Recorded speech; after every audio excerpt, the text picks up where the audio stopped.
इस कार्यक्रम के पुण्यार्जक हैं राजगुरु ज्योतिष चमत्कारी विश्वविख्यात पवन जी शास्त्री। समस्या कैसी भी हो, समस्याओं का समाधान एक ही बार में, 100% गारंटी से निवारण। फैमिली प्रॉब्लम, व्यापार बिजनेस में नुकसान, सगाई शादी में रुकावट, फंसे हुए पैसे, डिवोर्स समस्या एवं अन्य समस्याओं के समाधान के लिए एक बार कॉल अवश्य करें। Mobile number 8209931336 9737202129। ब्रांच हैदराबाद एवं मुंबई www.rajguruastrologer.com।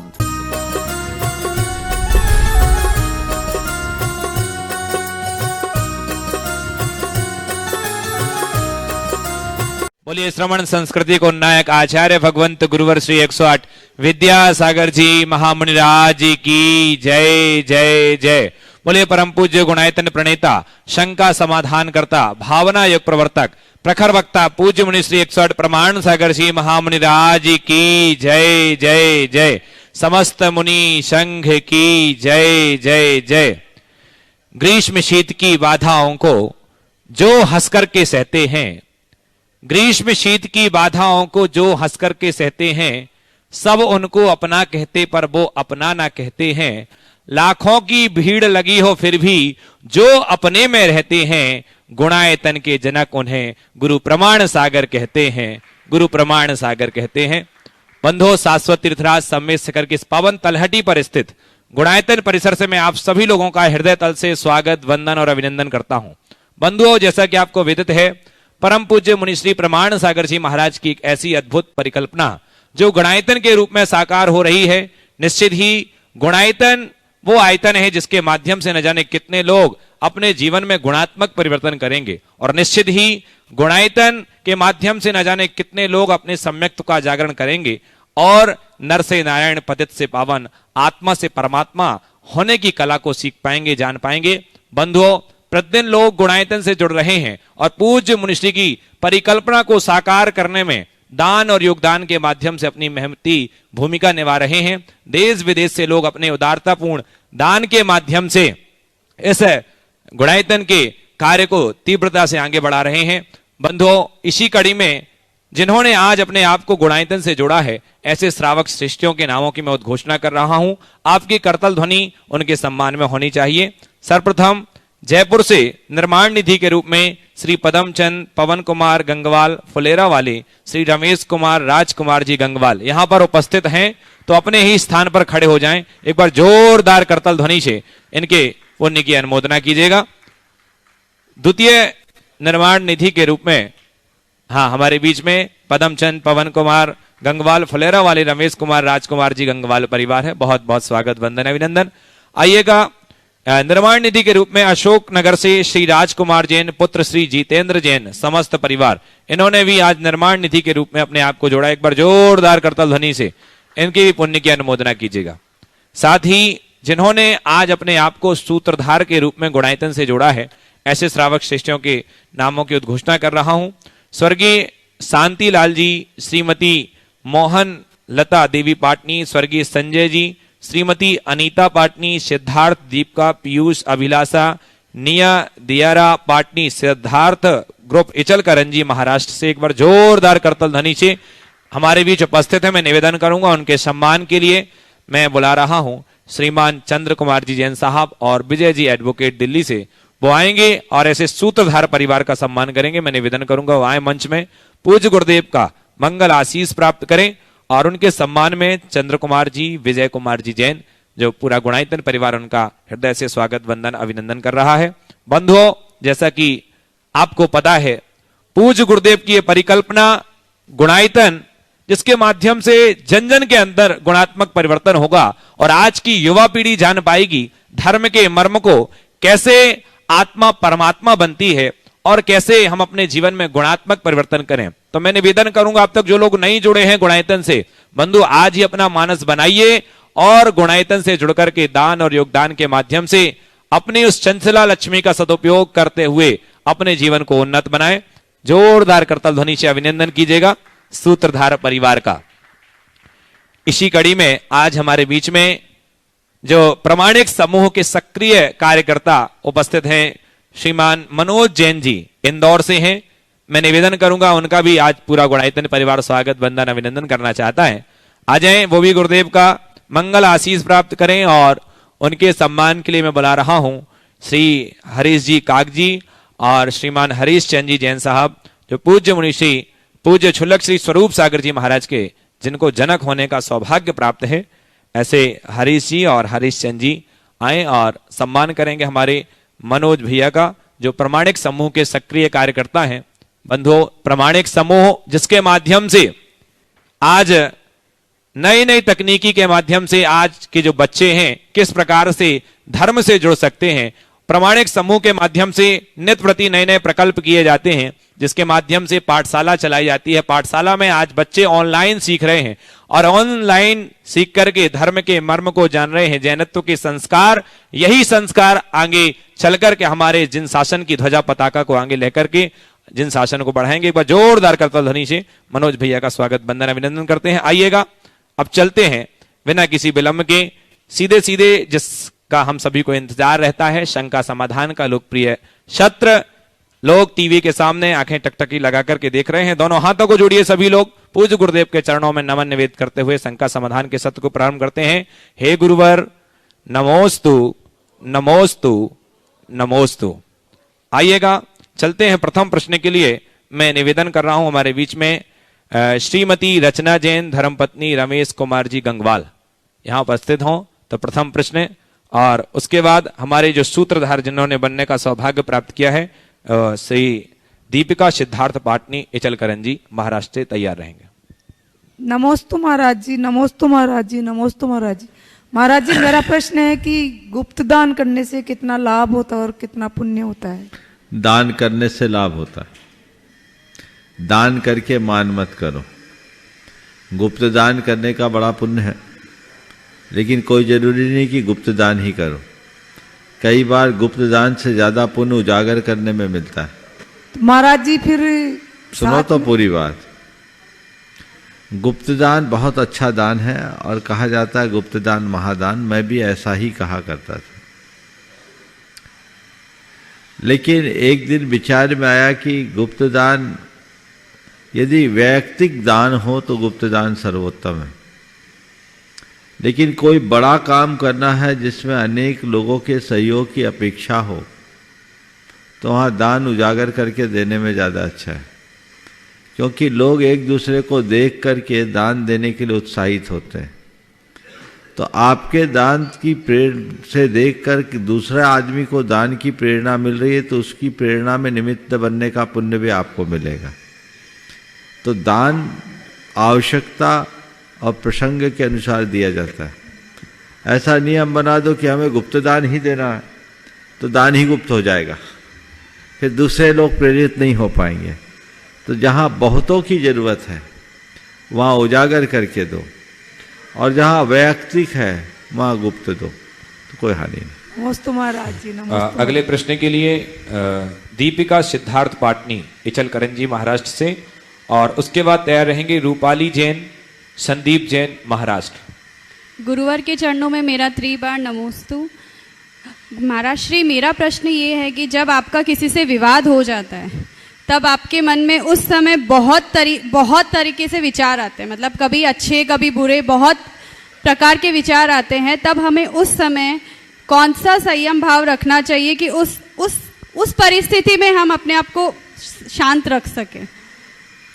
देखिए, विवाद की परिस्थिति में मन में उद्वेग आना स्वाभाविक है, लेकिन यदि व्यक्ति के अंदर अपने इमोशंस पर कंट्रोल करने की क्षमता हो तो विवादपूर्ण स्थिति बनेगी नहीं, और यदि कदाचित विवाद उत्पन्न भी हुआ तो उसे संयत होने में विलंब नहीं लगेगा।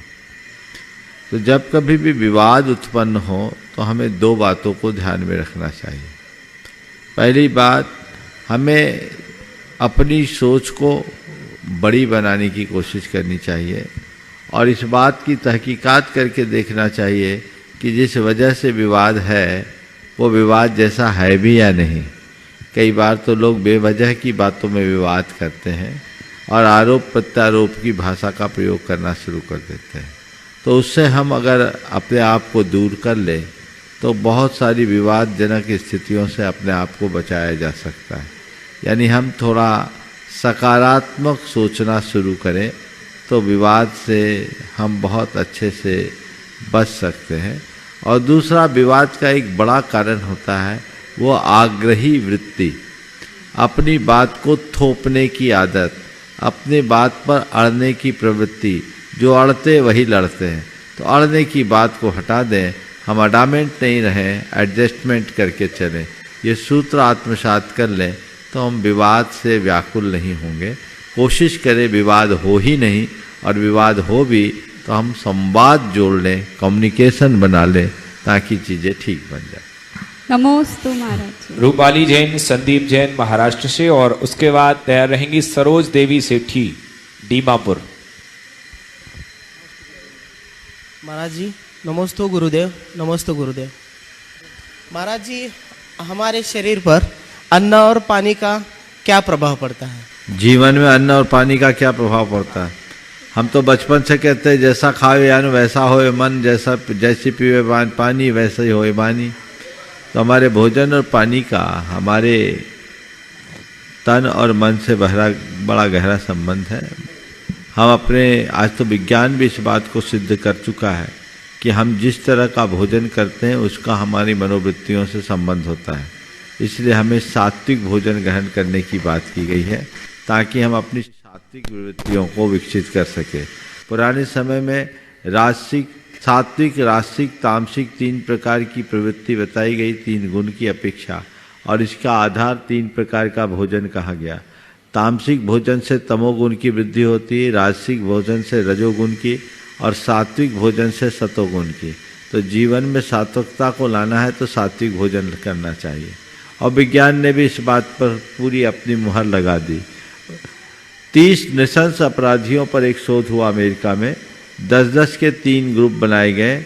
10 को केवल गाय का दूध पिलाया गया, 10 को चावल दिया गया, और 10 को शराब और मांस आदि पदार्थ दिए गए। जिनको केवल गाय का दूध पिलाया गया, 6 महीने के भीतर उनके अंदर घोर अपराध बोध और पश्चाताप की भावना आने लगी। जिनको चावल दिया गया उनको साल भर में पश्चाताप का भाव हुआ, और जिनको पूर्ववत मांसाहार और शराब दिया गया उनकी आपराधिक प्रवृत्तियां और अधिक बढ़ गई। तो एक लंबे शोध के आधार पर यह निष्कर्ष निकला कि मनुष्य के खान पान का उसके मन से बड़ा गहरा संबंध है। सरोज देवी सेठी दीमापुर से, आपका भी है, चलिए आप बोल नमस्ते दीजिए। महाराज। हाँ। अपना नाम बोल दीजिए। हाँ, रूपाली जैन। हाँ बोलिए। सबसे बड़ा गुण कौन सा है जिसको धारण करने से सब गुण आ जाएंगे? सबसे बड़ा गुण कौन सा है जिसको धारण करने से सब गुण अपने आप आ जाएंगे? औचित्य गुण, औचित्य का विचार, क्या उचित है क्या अनुचित है इसकी समझ गए। औचित्य गुण मेकत्र गुण राशि मेकत्र सर्वे गुणा द्रुमायन्ते औचित्य गुण योगता। एक तरफ औचित्य का गुण और एक तरफ सारे ढेर सारे गुण। जहाँ औचित्य गुण होता वहाँ सारे गुण अपने आप फलीभूत हो जाते हैं।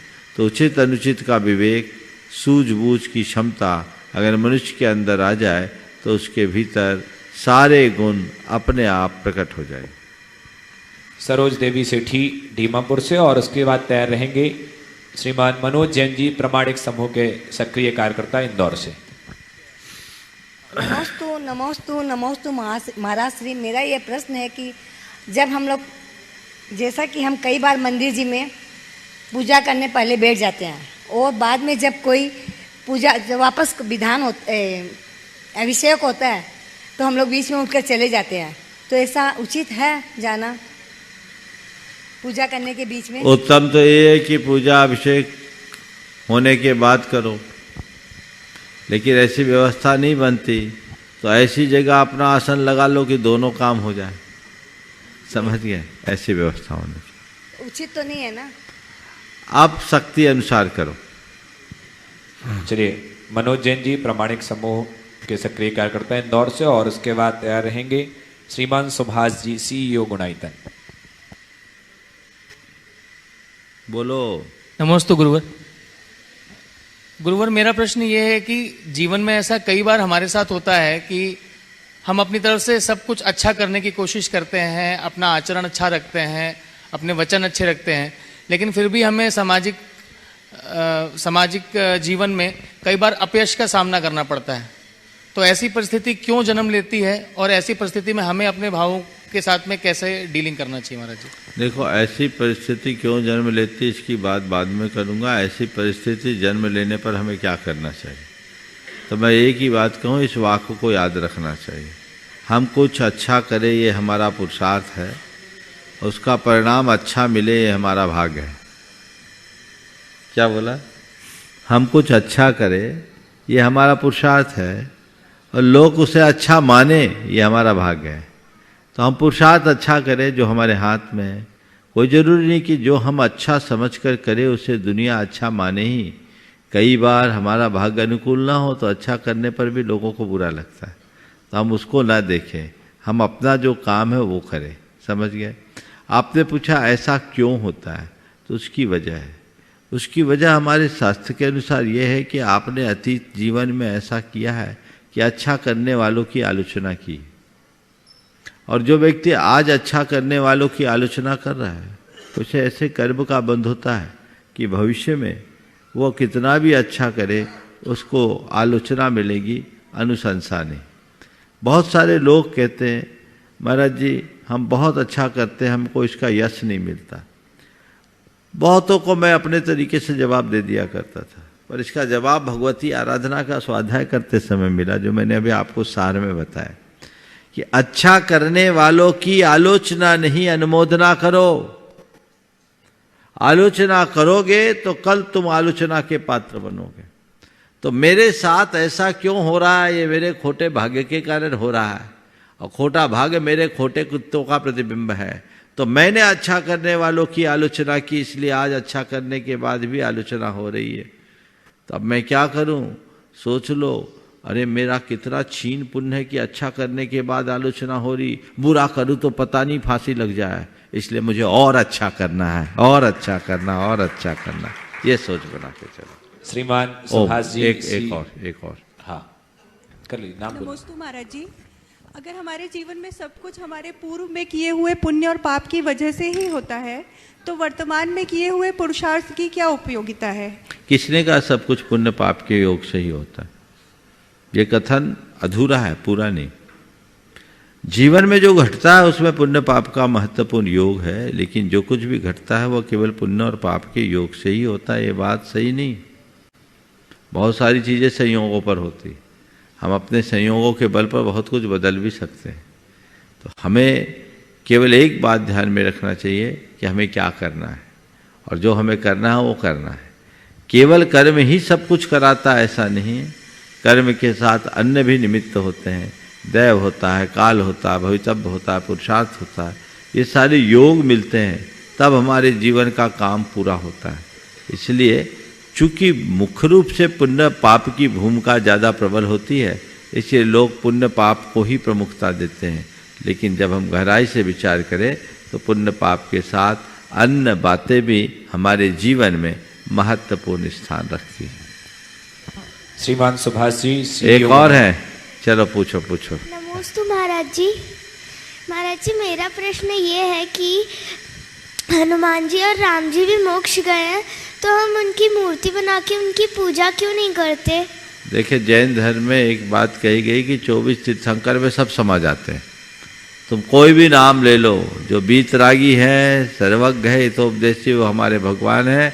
हम उन्हें कोई भी नाम से पूछे, मूरत तो 24 तीर्थंकर की आती है, क्योंकि हम दिए की नहीं ज्योति की पूजा करते हैं। समझ गए? तो ज्योति सब में एक है। अब ऐसे तो अनंत मोक्ष चले गए, हम किनकी पूजा करेंगे? इसलिए जैन धर्म में बता दिया गया कि अपने मूल आराध्य 24 तीर्थंकर रखो, और दुनिया की सारी विभूतियाँ इन 24 तीर्थंकरों में समाहित है, क्योंकि सबके भीतर वही गुण है जो एक महान विभूति में होनी चाहिए। श्रीमान सुभाष जी, CEO गुणायतन, और उसके बाद तैयार रहेंगे डॉक्टर संदीप प्रेमचंद जैन, महाराष्ट्र। परम श्रद्धेय गुरुदेव के चरणों में शतशत नमन। मंचासीन शुल्लक महाराजों के चरणों में सादर इच्छामि। गुरुदेव, आज एक दुखद प्रसंग के साथ यहाँ प्रस्तुत होना पड़ा। ललितपुर जैन समाज के पूर्व अध्यक्ष और हमारे ट्रस्टी श्री अजित खजूरिया साहब की धर्मपत्नी का अचानक परसों देह अवसान हो गया, उनका देवलोक गमन हुआ। बहुत अच्छे भावों के साथ वो गई, उनका अचानक हार्ट अटैक हुआ भोपाल में, और नमोकार मंत्र पढ़ते हुए, सुनते हुए और भक्तांबर सुनते हुए उन्होंने अपना शरीर पूरा किया। गुरुदेव उनके लिए, संतत परिवार के लिए आशीर्वचन और हम सब के लिए संदेश। देखिए, आना जाना लगा हुआ है, ये बड़ा दुर्भाग्यजनक है कि किसी की इतनी अल्प उम्र में अपने आप यहाँ से जुदाई हो जाए, पर किसी के आवागमन को रोका नहीं जा सकता। ये तो संसार का अटल सत्य है। हम लोग बचपन से ही कहते हैं, राजा राणा छत्रपति हाथिन की असवार, मरना सबको एक दिन अपनी अपनी बार। तो जब जिसकी बारी आती है वो चला जाता है। मैं ऐसे मौके पर पूरे परिवार को अपना आशीर्वाद देना चाहता हूँ और साथ ही ये कहना चाहता हूँ कि मन में धैर्य बना के रखे, तत्व ज्ञान का आश्रय रखें। ऐसी घटनाओं को शोक का निमित्त बनाने की जगह वैराग्य का निमित्त बनाना चाहिए। जीवन के किस मोड़ पर क्या घटना घट जाए कोई कहा नहीं जा सकता, इसलिए इस सत्य को समझे। मैं अजीत भाई और उसके पूरे परिवार को आशीर्वाद देता हूँ। आप लोगों ने धर्म के स्वरूप को समझा है, तत्व का आश्रय ले और जीवन को उसी क्रम में आगे बढ़ाए। नमस्ते। संदीप, डॉक्टर संदीप प्रेमचंद जी महाराष्ट्र से, और उसके बाद उपस्थित रहेंगी निया सिद्धार्थ पाटनी इचलकरंजी जी। नमोस्तु गुरुदेव, नमोस्तु।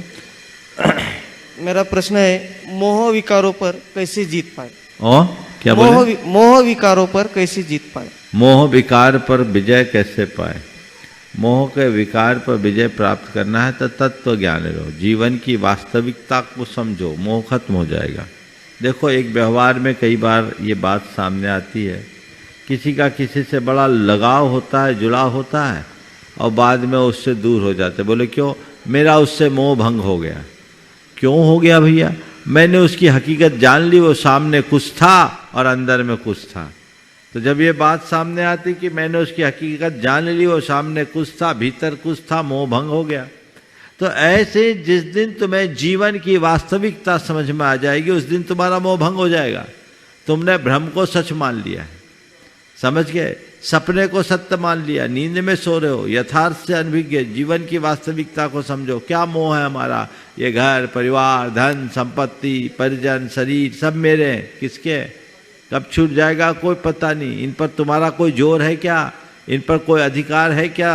किस पर तुम्हारा अधिकार है? एक श्वास पर भी तुम्हारा अधिकार नहीं है क्या? लेकिन ये मेरे मन की मान्यता है कि ये सब मेरे हैं, ये सब मेरे हैं, ये सब मेरे हैं, ये सब मेरे हैं। और इस कल्पना में मनुष्य जीता है और उसी में उलझ कर रह जाता है। जब तक वो ऐसे झूठी कल्पनाओं में जीता है, मोह का संसार बढ़ता रहता है। जब उसे सच पता लग जाता है, ये सब मेरे नहीं हैं, इन पर मेरा कोई जोर नहीं, ये सब केवल एक संयोग है, आज है कल रहे न रहे कोई पता नहीं, मोह अपने आप शांत हो जाता है। तो जीवन की वास्तविकता को समझोगे तभी मोह पर विजय प्राप्त किया जा सके। नमस्ते गुरुवर। तैयार रहें।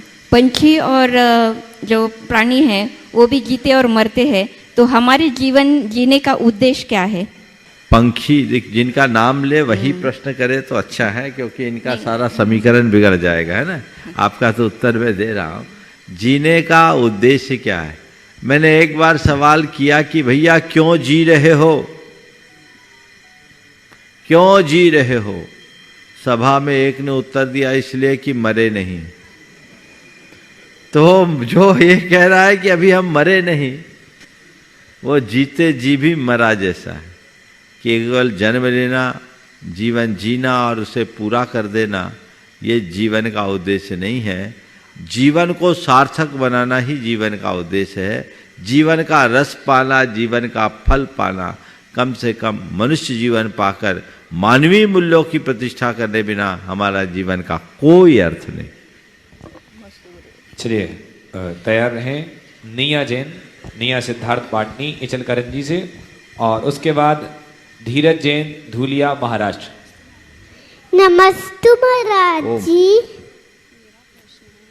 मेरा प्रश्न है लड़कियां अभिषेक क्यों नहीं कर सकती? लड़कियां अभिषेक क्यों नहीं कर सकती? क्योंकि लड़कियों का काम अभिषेक करने का नहीं है, लड़कों का काम है। वो लड़कियां देखती है, लड़के करते हैं। समझ गए? चलो चलेगा। नमस्ते। तैयार रहें। धीरज जैन धुलिया से और उसके बाद डॉक्टर सविता जी महाराष्ट्र। नमस्ते महाराज जी। आजकल की भाग दौड़ भरी जिंदगी में, कंप्यूटर वाली तेज जिंदगी में क्रोध को शून्य कैसे करें? नमस्ते। फिर से। हाँ। आजकल की दौड़ भाग वाली जिंदगी में, कंप्यूटर की फास्ट जिंदगी में क्रोध को शून्य करने की क्रोध को शून्य कैसा करें? क्रोध को शून्य करने के लिए बोध जगा लो और नियमित भावना योग करो। अगर नियमित भावना योग करते हो तो आराम से अपने क्रोध पर नियंत्रण किया जा सकता। डॉक्टर सविता जी और उसके बाद हम चलेंगे मंचासीन पूज्य। हो तो गया आपका? आपका तो हो गया ना? हाँ हो गया, डबल नंबर नहीं। नेक्स्ट। हाँ मैं चलेगा। डॉक्टर सविता हूँ और हमारी बहुत फैमिली है, लेकिन मैंने सबके लिए क्वेश्चन दिए थे लेकिन वो नहीं कुछ आए नहीं। महाराज जी, जो हम बोलते व्यक्ति, वस्तु और वैभव, तो उनसे हम वैराग्य कैसे पाए? व्यक्ति, वस्तु और वैभव से वैराग्य कैसे पाए? तो व्यक्ति, वस्तु और वैभव से वैराग्य पाने के लिए अपने भीतर की विभूति को पहचानो, जीवन के सार को समझो। ये सब विनश्वर है। जब हमें नश्वर समझ में आने लगे और अंदर का अविनश्वर पहचान में आ जाए, अपने आप वैराग होगा। पूज्य क्षुल्लक श्री के चरणों में चले। उसके पूर्व गुरुदेव एक ऑनलाइन श्री मार्क इलेयर लंदन से, जो कुछ दिनों पूर्व गुरुदेव गुणायतन आए थे, वो बोल रहे हैं कि गुरुदेव मैं गुणायतन आया और आपके दर्शन तो नहीं कर पाया, किंतु नया मंदिर व थीम पार्क अनुभव केंद्र देखा, मन आह्लादित हो गया। मेरा यह प्रश्न है कि नया मंदिर एवं अनुभव केंद्र एक नई धारा का सूचक है। क्या आपकी कल्पना पर आधारित ये प्रकल्प जैन धर्म के लिए नए युग की शुरुआत सिद्ध करेगा? कृपया मार्गदर्शन करें। निश्चित ये जो कुछ भी यहाँ उपक्रम बन रहा है वो कुछ नया ही है, और जो नया है वो नया करेगा, इसमें कोई संशय नहीं। इस प्रकल्प की शुरुआत ही मैंने इसी कल संकल्पना के साथ की थी कि कुछ हटके होना चाहिए, ऐसा कुछ नया जो सबको नया कुछ दे सके। मंदिर तो हमारे देश में अनेक बने हैं, अनेक धार्मिक उपक्रम भी चल रहे हैं, लेकिन यहाँ जिस अनुभव केंद्र की स्थापना होने जा रही है वो मनुष्य के जीवन के आमूल परिवर्तन का आधार बनेगी। जिसे हम ट्रांसफॉर्मेशन या रूपांतरण की बात करते हैं वो सब यहाँ घटित हो पाएगा। तो टेक्नोलॉजी का प्रयोग इसमें जरूर किया गया है, लेकिन ये टेक्नोलॉजी मनुष्य को जीवन को उन्नत बनाने की टेक्निक देगी। लोग उसे और बेहतर तरीके से जी सकेंगे, जीवन अच्छा बन सकेगा, और यदि ऐसा होगा तो हमारा ये श्रम सार्थक होगा। मैं पूरी तरह निश्चिंत हूँ, समय आने पर अपने आप ये लोगों के बीच प्रकट होगा। आइए अब चलते हैं, जुड़ते हैं पूज्य क्षुल्लक श्री के चरणों से, और उसके बाद पुनः हम आपसे रूबरू होंगे। पूज्य क्षुल्लक श्री स्वरूप सागर जी महाराज के चरणों में निवेदन, आगे के सन का समाधान। मुनि श्री के चरणों में बारंबार नमोस्तु। प्रश्नों के लिए सीधे चलते हैं मंचासीन मुनि संघ के चरणों में, और सर्वप्रथम निवेदन है पूज्य क्षुल्लक श्री स्वरूप सागर जी महाराज से कि अपने प्रश्न के माध्यम से हम सभी को लाभान्वित करें। पूज्य मुनिवर के श्री चरणों में अनंतो बार नमोस्तु। महाराज श्री भगवान महावीर स्वामी के निर्वाण के उपरांत उनकी वाणी का जो आज तक हमें प्राप्त हुई, ये निश्चित ही पूर्वाचारों के हम पर उपकार है कि आज हमारे लिए भगवान महावीर स्वामी की वाणी सुलभता से उपलब्ध हो रही है। तो महाराज श्री उन पूर्वाचार्यों के प्रति हम अपने उपकार कैसे व्यक्त करें कि आज के लोगों को समझे कि उनकी क्या भावना रही है? महाराज बहुत ही अच्छी बात आपने यहाँ रखी। आज ये हम सबका बड़ा सौभाग्य है कि भगवान की दिव्य वाणी हम सबको प्राप्त हो रही, और ये आचार्यों की कृपा से, उन महान महान आचार्यों की कृपा से जिन्होंने अपनी साधना का बहुमूल्य समय हम सबके लिए समर्पित किया है, केवल और केवल हम सबके उद्धार की भावना से। ये कितनी करुणापूर्ण दृष्टि रही होगी। कभी कभी मैं सोचता हूँ काश समय आचार्य कुंदकुंद ने समय सार जैसे दिव्य ग्रंथों का सृजन नहीं किया होता तो आज हमारा क्या होता। कितना बड़ा हस्तावलंबन दिया है उन्होंने डूबते हुए प्राणियों को। हमें कितना दिव्य प्रकाश दिया है अंधेरे में जूझते को। तो जो अंधेरे में जूझते को प्रकाश दिए, जो पानी में डूबते को हस्तावलंबन देकर पार किए, उनके प्रति हम कितनी कृतज्ञता व्यक्त करें। हम उनके प्रति कभी उनके ऋणों को चुका ही नहीं सकते। आपने पूछा उनके प्रति हमारी दृष्टि क्या होनी चाहिए। उनके प्रति पूर्ण आदर और बहुमान होना चाहिए। पूरी परंपरा के प्रति हृदय श्रद्धा से अभिभूत होना चाहिए और उस परंपरा का मान रखते हुए उसके विरुद्ध कोई आचरण न हो, ये सावधानी रखनी चाहिए। जिन शासन की प्रभावना को आगे बढ़ाना हमारा परम लक्ष्य होना चाहिए। एक दिन गुरुदेव से जब इसी संदर्भ में चर्चा हो रही थी तो उन्होंने एक ही बात कही थी कि इस परंपरा से प्राप्त तत्व को आगे बढ़ाना ही उनके ऋणों का कुछ अंशों में मूल्य उतारना है। उन्होंने कहा, ज्ञान सागर जी महाराज ने हमें दिया, हमने आप लोगों को दिया, हमने कोई कमी नहीं रखी। आप लोगों को जो हम दे रहे हैं वो आप लोगों को फैलाए, परंपरा चलते रहेगी। और यही उपकार की परंपरा है और ये हजारों साल से चली आ रही है। एक आचार्य ने अपने दूसरे शिष्यों को, आचार्यों को दिया और ये शिष्य प्रशिष्य के क्रम से यहाँ तक चला है। हमें इसे फैलाते जाना है, फैलाते जाना है। यदि उत्तरोत्तर हम फैलाते रहेंगे तो सब बातें अपने जीवन में सहज घटित हो जाएगी। पूज्य शुल्लक श्री चिद्रूप सागर जी महाराज से निवेदन है कि हमारी ज्ञान वृद्धि हेतु अपना प्रश्न प्रेषित करें। पूज्य मुनिश्री के चरणों में बारंबार नमोस्तु। महाराज जी, श्री कृष्ण जी के दो रूप प्राय देखने मिलते हैं, एक हाथ में बांसुरी लिए हुए और एक हाथ में चक्र लिए हुए। इन दोनों रूपों से क्या आमजन को शिक्षा ग्रहण करनी चाहिए? नमोस्तु। बहुत अच्छा सवाल है। श्री कृष्ण के दोनों रूप हैं, बांसुरी भी और चक्र भी, है ना। तो देखिए, इसे हम अगर देखें, अपने अंदर रखें, तो हम जब औरों के साथ संबंध बना के रखें तो बांसुरी की तरह मधुर बने। बांसुरी की 3 विशेषता होती। एक तो उसमें कोई गांठ नहीं होती, दूसरी उसके पेट में कोई विकार नहीं होती, तीसरी बात बिना बुलाए बोलती नहीं और बोलती है तो तब उतना ही, जब भी बोलती मीठा बोलती। ये बांसुरी की विशेषता है। मनुष्य का व्यवहार भी ऐसा ही होना चाहिए। मन में गांठ नहीं, पेट में पाप नहीं और वाणी में सदैव मिठास होनी चाहिए। ये व्यक्ति के व्यक्तित्व को निखारने का आधार है। और जो चक्र है, अंतरंग अपने दोषों और दुर्बलताओं को मिटाने के लिए कठोर होना चाहिए।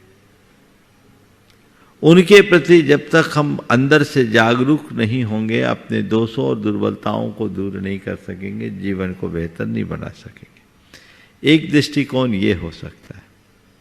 और दूसरा दृष्टिकोण, वज्रादपि कठोरानी और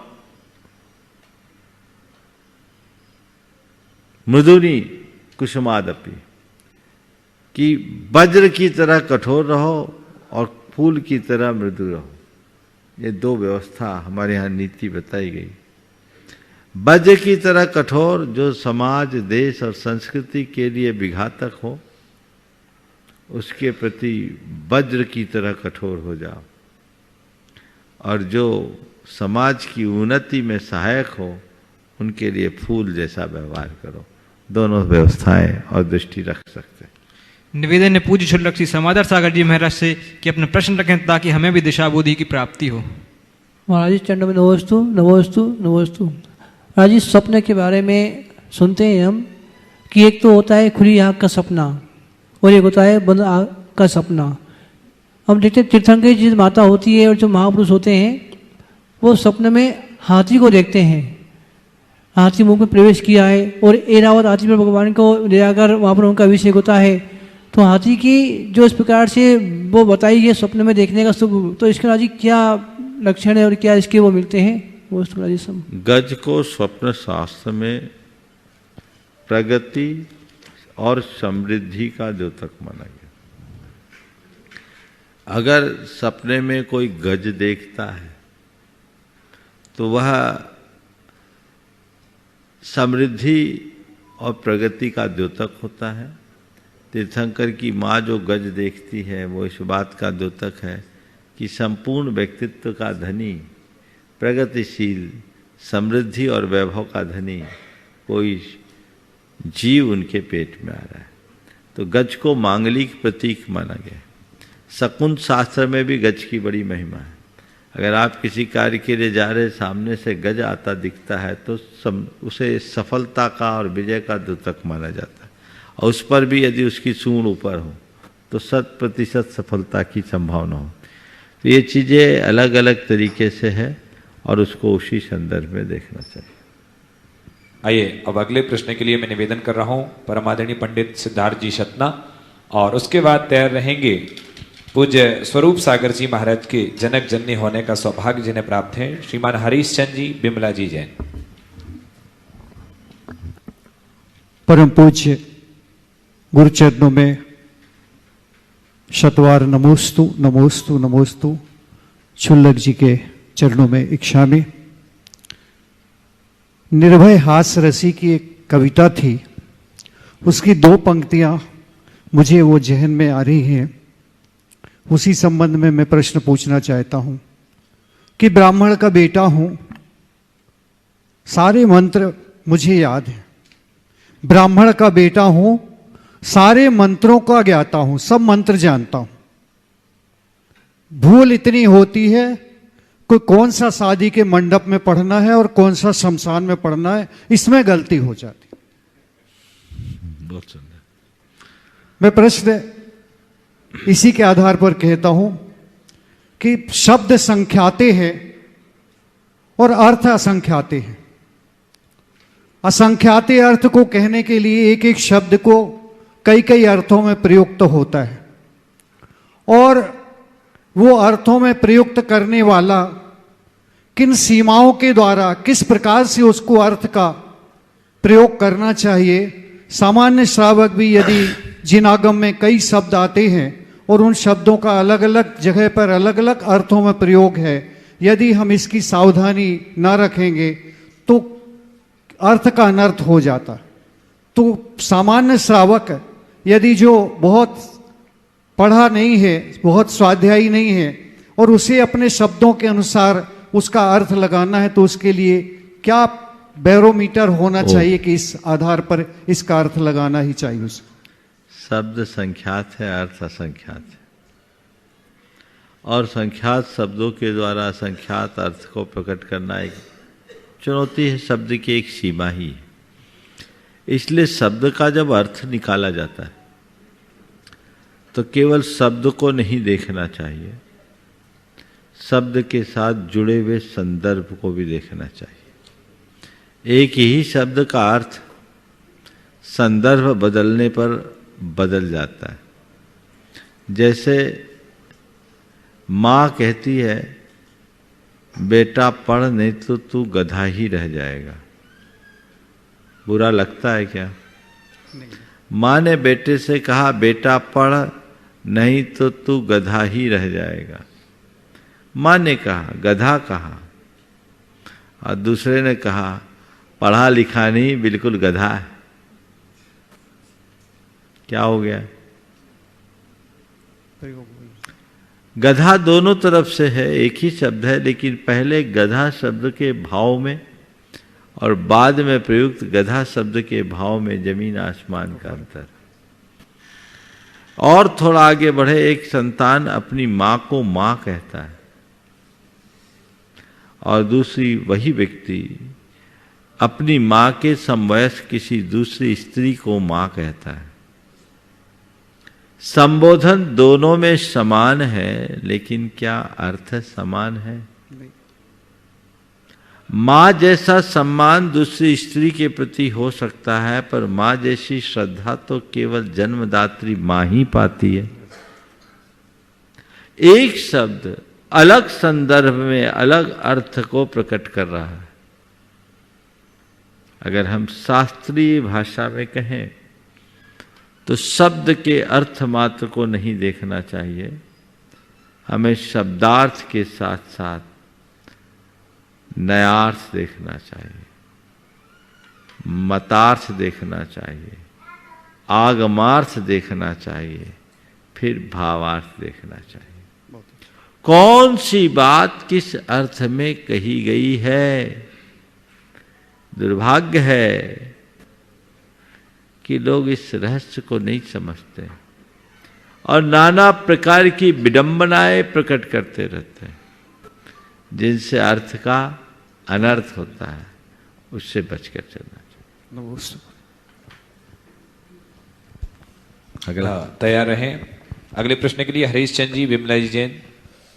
उसके बाद अगले प्रश्न के लिए मैं निवेदन करूंगा श्री सुनीता देवी गंगवाल गुवाहाटी से। नमस्ते महाराज जी, सभी छुल्लक जी को क्षामी। महाराज जी, एक वाक्य है कि पापी का उपकार करना सर्प को दूध पिलाने के समान है। महाराज जी, पापी को कोई सुधरने का मौका ही नहीं है क्या? पापी को उपकार करना सांप को दूध पिलाने जैसा है। ये बात बिल्कुल ठीक है। सांप को दूध मत पिलाओ, पर सांप को पिटारे में बंद करने की क्षमता भी तो पा सकते हो। खुला सांप घूमेगा तो जहर फैलाएगा, और पिटारे में बंद कर लोगे तो समाज का भला होगा। तो पापियों का सच्चा उपकार पापियों को पुष्ट करना नहीं, उनकी पाप वृत्ति को मुक्त करना, यही पापियों का उपकार। नमस्ते। सुनीता देवी गंगवाल।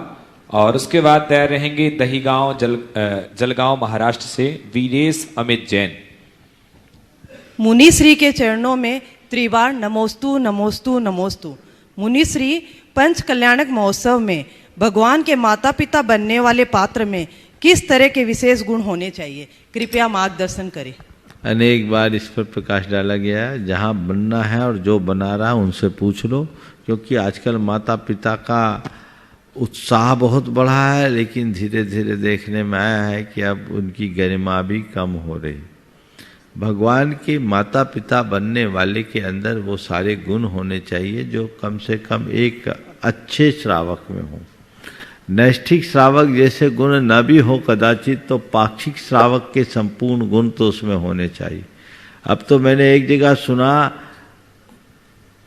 माता पिता बना दिए गए और ब्रह्मचर्य भी पूरा नहीं दिया गया। बोले उतने दिन का ब्रह्मचर्य रख लो। तो ऐसे से न बनना ही अच्छा है। 24 माता पिता बनाने का चलन आ गया। तो जब उद्देश्य केवल अर्थ संग्रह का जुड़ जाता है तो ऐसी स्थितियां बनती। जब मैंने सुना कि भाई तुम लोग बन गए और माता पिता बने और व्रत भी पूरा नहीं है, बोले हाँ हम लोगों से यही कहा गया। हम बोले भाई ये तो बड़ी ही गंभीर सोचनी बात है, तो इस पर बहुत गंभीरता से विचार करके ही आगे बढ़ना चाहिए। नमोस्तु महाराज।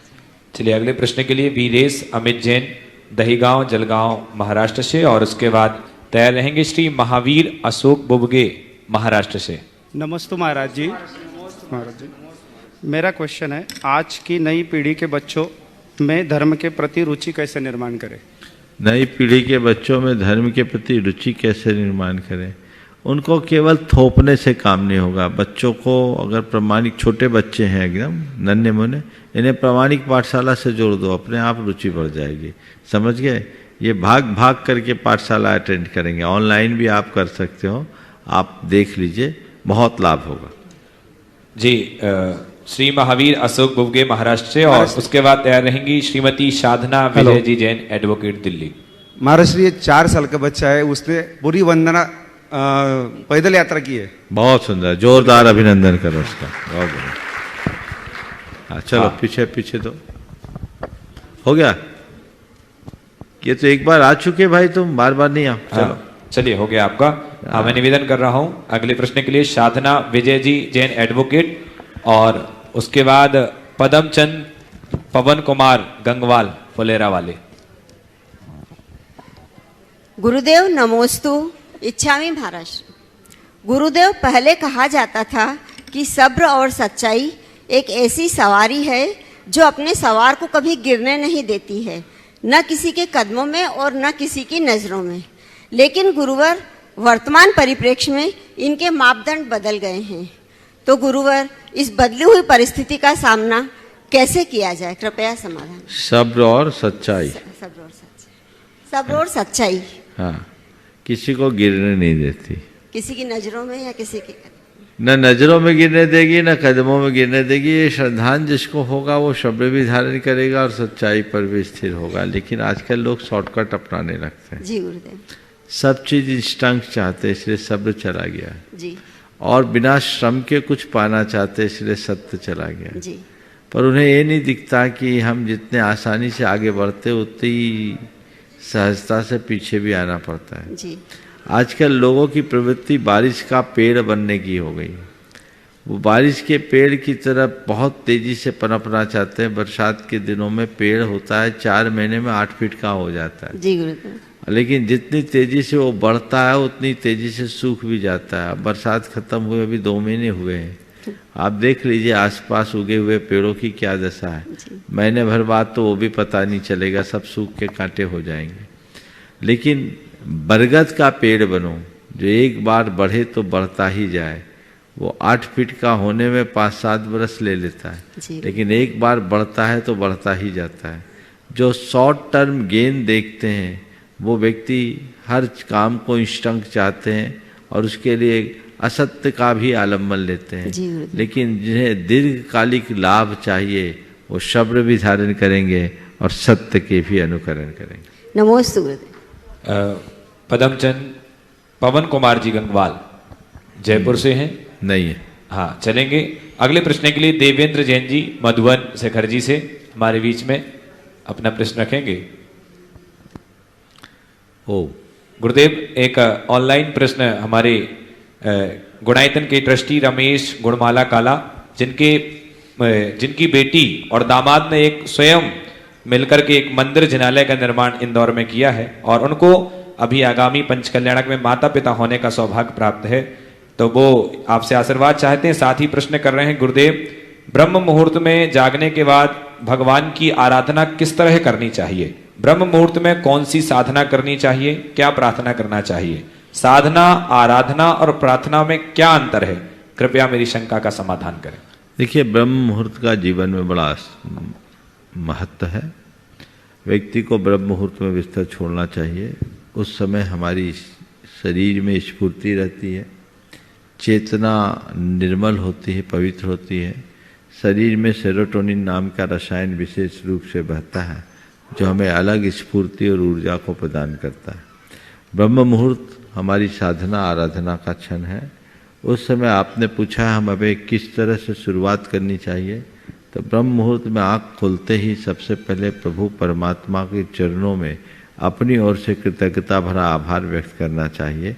मन को प्रसन्नता से भरना चाहिए और उनके चरणों में निवेदन करना चाहिए, प्रभु आज मैं इस दुनिया के सबसे भाग्यशाली लोगों में एक हूँ। बड़ी कृपा है आप सबकी और मैं बड़ा भाग्यशाली हूँ क्योंकि मुझे आज जीवन का नया दिन देखने को मिला। यदि औरों की तरह रात में ही मैं चला जाता तो इस सुबह देखने का सौभाग्य नहीं मिलता। आज मैं कितना भाग्यशाली हूँ। अपने मन को प्रसन्नता से भरना चाहिए। ऐसा सोचना चाहिए कि जीवन की एक अमूल्य निधि मुझे प्राप्त हुई है और प्रभु चरणों में इसके लिए धन्यवाद प्रकट करते हुए मन ही मन संकल्पित होना चाहिए कि हे प्रभु आज का ये दिन मुझे मिला है, ऐसी शक्ति दे कि आज के दिन को मैं अच्छा दिन बना सकूं।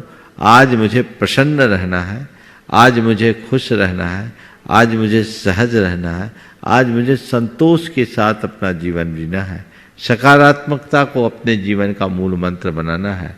इस तरह के भाव अपने मन में भरना चाहिए जिससे पूरा दिन हमारे मन में ऐसी ही प्रसन्नता बनी रहे और हम अपने जीवन को बेहतर बना के आगे चल सके। और फिर उठने के बाद इस स्मरण, जीवन की मंगल कामना, निज पर की मंगल कामना करें। आप सुबह उठते ही मंगल भावना से भी अपने दिन की शुरुआत कर सकते हैं। आपने पूछा साधना, आराधना और प्रार्थना में क्या अंतर है। साधना हमारे जो धर्म की अभ्यास है उसको बोलते साधना। जो व्रत, नियम, संयम आदि हैं ये सब हमारे साधना के अंग हैं। आराधना जो हम अपने इष्ट की उपासना करते हैं, पूजा, भक्ति, विनय, स्तुति, पाठ, ये सब आराधना के अंतर्गत आते। प्रार्थना में हम अपने इष्ट को साक्षी मानकर अपने हृदय के उद्गार प्रकट करते हैं जिसमें व्यक्ति और समाज के कल्याण की कामना की जाती है, वह सब प्रार्थना कहलाते हैं। आइए अगले प्रश्न के लिए देवेंद्र जी मधुबन और उसके बाद तैयार रहेंगे साधना जैन, संध्या जैन, चंदा जैन अहमदाबाद से। जय बोलिए संत शिरोमणि आचार्य गुरुदेव श्री विद्यासागर जी महाराज जी की जय। जय बोलिए साक्षात विराजमान गुरुवर श्री प्रमाण सागर जी सत्संग मुनिराज की जय। हे गुरुदेव, यह शाश्वत भूमि जहाँ पर कि जैन और जैनेतर सबका मन होता है दर्शन करने का और सभी लोग यहाँ पर अधिक से अधिक संख्या में पधारते हैं, तो मेरा सवाल यह है, यह जैन जैनेतरों के बीच में समन्वय और सौहार्दता कैसे रहे, इस बारे में अपना विश्लेषण देने की कृपा करें। देखिए, तीर्थ क्षेत्र है, समित शिखर है, सदियों से यहाँ सभी तरह के लोग आते रहे और सबकी श्रद्धा का, पूजा का आयतन है और लोगों को ऐसे तीर्थ स्थानों में अपनी श्रद्धा भक्ति को प्रकट करने का अवसर हम सबको उदारता पूर्वक देना चाहिए और ऐसे लोगों का स्वागत करना चाहिए। बस केवल एक बात का हमें इनसे नम्रता से निवेदन करना चाहिए कि हम किसी भी धर्म स्थल में जाएं तो धर्म स्थल के जो रीतियां हैं, जो नियम हैं और मर्यादाएं, उनका हम पालन करें। यदि इनको अपना लिया जाए तो कोई दिक्कत नहीं, हमारे लिए तो इसे एक अवसर के रूप में देखना चाहिए कि हम इनके माध्यम से इन्हें अहिंसा, करुणा के संदेश को इनके बीच पहुंचा सकते हैं। जैन धर्म के मौलिक सिद्धांतों का प्रचार इनके मध्य हो सकता है। यदि ये सब प्रचार प्रसार हम लोग करें तो लोगों में बड़ा बदलाव आ सकता है, जो जीवन में एक क्रांतिकारी परिवर्तन का आधार भी बन सकता है। लोगों को जैन धर्म के बारे में और अपने जीवन को निर्मल बनाने के लिए एक अच्छा प्रयास किया जा सकता है। जहाँ लोग इकट्ठे हो रहे हैं, यदि हम उनको मोड़ने के लिए थोड़ा भी प्रयत्न करें तो एक बहुत सकारात्मक पहल होगी। साधना, संध्या, चंदा जैन और बंधुओं, जैसा कि पूज्य गुरुदेव ने कहा कि भावना योग, भावना, मंगल भावना के माध्यम से हम अपने प्रातः की शुरुआत कर सकते हैं और आज लाखों लोग घर में पहली शुरुआत मंगल भावना से ही करते हैं। जैन ही नहीं, जैनेतर भी पूज्य गुरुदेव की ऐसी कालजयी रचना। तो मैं निवेदन करूंगा आप लोग भी, चाहे आप इंटरनेट के माध्यम से जो मंगल भावना पूज्य गुरुदेव के द्वारा कृत है, आप यूट्यूब के माध्यम से अलग अलग लोगों ने कई गाई है, तो उस मंगल भावना से अपने प्रातः की शुरुआत करें। अगले प्रश्न के लिए निवेदन कर रहा हूं साधना, संध्या, चंदा जैन। पहला प्रश्न है कि भेद विज्ञान क्या है, और दूसरा सभी तिथियों में केवल अष्टमी एवं चतुर्दशी का महत्व क्यों है और अष्टमी से चतुर्दशी का अधिक महत्व क्यों है। भेद विज्ञान क्या है? भेद के ज्ञान का नाम भेद विज्ञान है। भेद का अर्थ भिन्नता भी होता है, भेद का अर्थ रहस्य भी होता है। शरीर और आत्मा दोनों पृथक पृथक है, इस बात को जानना भेद विज्ञान है, अथवा शरीर और आत्मा के भेद यानी रहस्य को जान लेना भी भेद विज्ञान है। मैं देह नहीं चेतन आत्मा हूँ, इस बात के अंतरंग अनुभूति का नाम भेद विज्ञान है। अष्टमी और चतुर्दशी पर्व तिथि है। ये अष्टमी अष्टकर्म के विनाश का और चतुर्दशी 14 गुणस्थानों को पार करने का द्योतक है, 14 गुणस्थानों का। तो हम 8 कर्म का नाश कर 14 गुणस्थानों से पार उतरे, इस भाव से अष्टमी और चतुर्दशी के दिन को हम विशेष साधना के दिन के रूप में मानते हैं। हमारे यहाँ दोनों पर्वों को समान महत्व दिया गया, अष्टमी को और चतुर्दशी को, लेकिन हम लोग बहुत समझदार हैं, दो नहीं तो एक से काम चला लें, तो 14 को कुछ लोग ज़्यादा महत्व देने लगे, अष्टमी को कम। आइए अगले प्रश्न। महाराज जी नमोस्तु। एक प्रश्न है महाराज जी, वो घड़ी रहती है ना जो, उसमें बटन दबाने से नवोकार मंत्र आता है, तो वो कितने हो जाते हैं, उनका क्या मत है, यानी जाप बनती है या क्या बनता है महाराज? अरे इस बहाने कम से कम भगवान का नाम तो रटते हो। चलो महाराज नमोस्तु। अगला। हाँ, अगले प्रश्न के लिए निशा जैन किशनगंज बिहार से। हाँ, अगला प्रश्न रखेंगी। महाराज श्री आपके चरण में बार बार नमोस्तु नमोस्तु नमोस्तु। चुल्लक महाराज जी के बंदामी। महाराज जी ये प्रश्न रिद्धि का ही है। महाराज जी कुछ भजनों के लेके कुछ क्वेश्चन है उसका। मेरे दुख के दिन में प्रभु काम आते हैं, दुनिया से हारा तो आया तेरे पास, यहाँ अगर हारा यहाँ से तो कहाँ जाऊँगा सका, इस टाइप से जो लाइनें हैं। और वो जो तो वो पालन हारे निर्गुण और नारे, तो बोले भगवान के ऐसी उपमा। और फिर उसने कहा है जिसमें हम भगवान को अपना स्टेपनी बना देते हैं, लेकिन गुरुदेव मेरी जिज्ञासा ये है, भगवान को लास्ट में क्यों, फर्स्ट में याद करेंगे तो स्टेपनी की जरूरत ही नहीं पड़ेगी। ऐसा एक आदमी को दुख बहुत था, भगवान को याद किया, भगवान नहीं आए। बोले क्यों?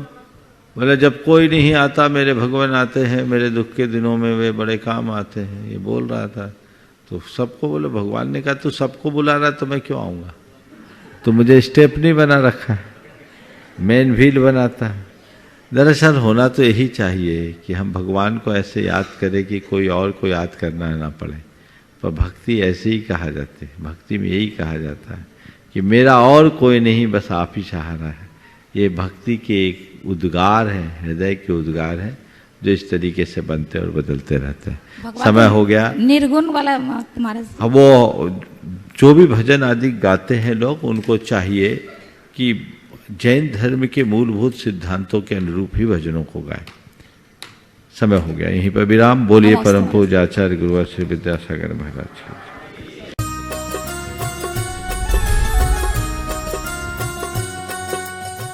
इस कार्यक्रम के पुण्यार्चक थे राजगुरु ज्योतिष चमत्कारी विश्वविख्यात पवन जी शास्त्री। समस्या कैसी भी हो, समस्याओं का समाधान एक ही बार में, 100% गारंटी से निवारण। फैमिली प्रॉब्लम, व्यापार बिजनेस में नुकसान, सगाई शादी में रुकावट, फंसे हुए पैसे, डिवोर्स समस्या एवं अन्य समस्याओं के समाधान के लिए एक बार कॉल अवश्य करें। Mobile number 8209931336 9737202129। ब्रांच हैदराबाद एवं मुंबई www.rajguruastrologer.com।